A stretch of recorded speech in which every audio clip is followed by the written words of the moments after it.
Hello friends, मैं हूँ स्पंदना। मैं आपको कुछ रंग प्यार के ऐसे भी का कहानी लेकर फिर से आई हूँ आपके सामने। दोस्तों, आज के एपिसोड में आपको ये देखने को मिला, सोनाक्षी बहुत सोचती रहती है अकेले में। तभी देव वहाँ पर आकर कुछ छेड़ता है सोनाक्षी को, पर सोनाक्षी सच में थोड़ी गुस्से में रहती है और पूछता है, देव भाई क्या हुआ, तुम इतना टेंशन क्यों लग रही हो। तभी सोनाक्षी कहती है, देव मुझे माँ का बहुत टेंशन हो रहा है। टेंशन होने वाली कौन सी बात है सोनाक्षी, तुम इतना क्यों सोचती हो माँ के बारे में। माँ आजकल घर पर नहीं रहती है देव, वो बाहर ही रहती है। वो बाहर क्या करती है, क्या उसे कोई नई टेंशन हो गई है, क्या पता, मुझे तो बहुत टेंशन हो रहा है। इसलिए आज हम हाफिज जाने से पहले जाएंगे मंदिर और माँ से मिलकर जाएंगे ऑफिस। पर देव कहता है, नहीं सोनाक्षी, तुम क्यों इतना टेंशन लेती हो। मुझे पता है माँ क्यों बाहर जाती है हमेशा।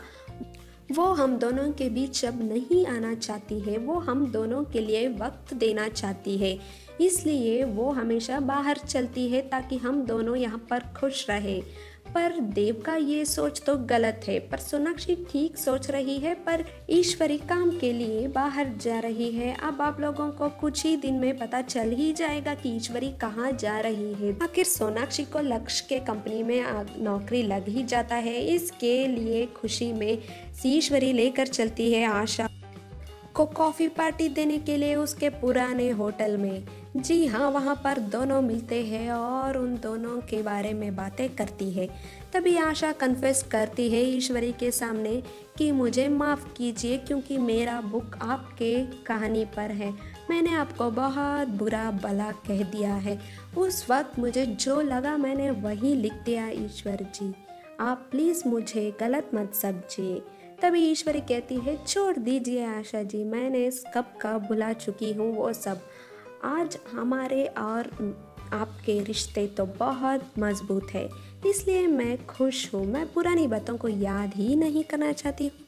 दोनों फिर से फ्रेंड्स हो जाते हैं और वहाँ से चली जाते हैं। तभी रिया एक और विषय बोलती है ईश्वरी को और कहती है कि भाभी, आपके जाने के बाद अगर भैया ने किसी एक को बहुत बड़ा दुख दिया है तो वो है माँ। जी हाँ, वो माँ को बहुत दुख दिया है। ये बात सुनकर सोनाक्षी के चेहरे का रंग ही उड़ जाता है और वो देव को आने तक इंतज़ार करती है और देव को खाने के टेबल पर लेकर चलती है। वहाँ वो पूछती है, क्या देव, आप हमेशा माँ तुम्हारी इंतज़ार करती थी का, पर आजकल तो मैंने आपको इंतज़ार करते हुआ देख ही नहीं है। क्यों, ऐसा क्या हुआ है। तभी देव कहता है, ऐसा कुछ भी नहीं है सोनाक्षी, तुम्हें भी अच्छा लग रही ना, वो ठीक से खाना खा रही है और वक्त पर सो रही है। तभी सोनाक्षी कहती है, तुम झूठ कह रहे हो देव, जो भी है तुम सच कहो।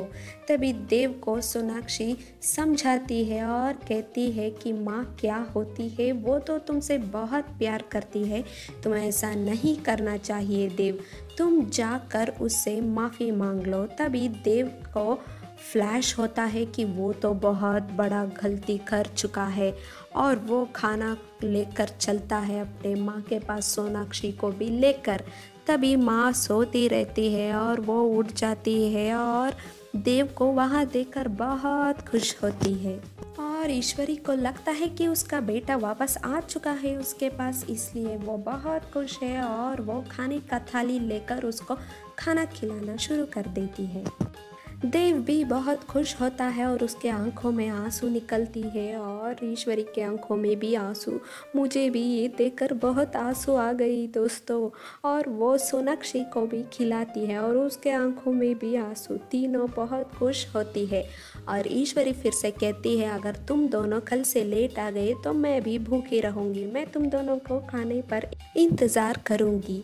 फिर सुबह होती है, ईश्वरी बहुत अच्छी तरह से तैयार होकर आती है नीचे खाने के टेबल पर और सब लोग हैरान हो जाते हैं कि ईश्वरी इतना अच्छी तरह से तैयार होकर जा कहाँ रही है। और वो कहती है मंदिर में उसको एक दोस्त मिली है, इसलिए वो उसके साथ ज़्यादा टाइम स्पेंड करना चाहती है। तभी सोनाक्षी एक प्लान करती है और कहती है, चलिए माँ, तो मैं आपको छोड़ देती हूँ मंदिर के पास। उसके साथ जाती है ईश्वरी और वहाँ पर पूछती है सोनाक्षी, आप बाहर इसलिए जा रही है ना क्योंकि आप हमें स्पेस दे सके। ये सुनकर ईश्वरी को हैरान होता है और वो वहीं पर खड़ी होती है। वहाँ पर स्टोरी एंड होता है आज के एपिसोड का। दोस्तों, अगर आपको ये वीडियो अच्छी लगी तो इस वीडियो को लाइक करना ना भूलिए, क्योंकि हम कल के एपिसोड के बारे में भी कल डिस्कस ज़रूर करेंगे। और अब तक आपने इस चैनल को सब्सक्राइब नहीं किया है तो प्लीज़ अब सब्सक्राइब कीजिए और हमारी अगली अपडेट्स तक इंतज़ार कीजिए। ओके दोस्तों, bye bye and take care, good night.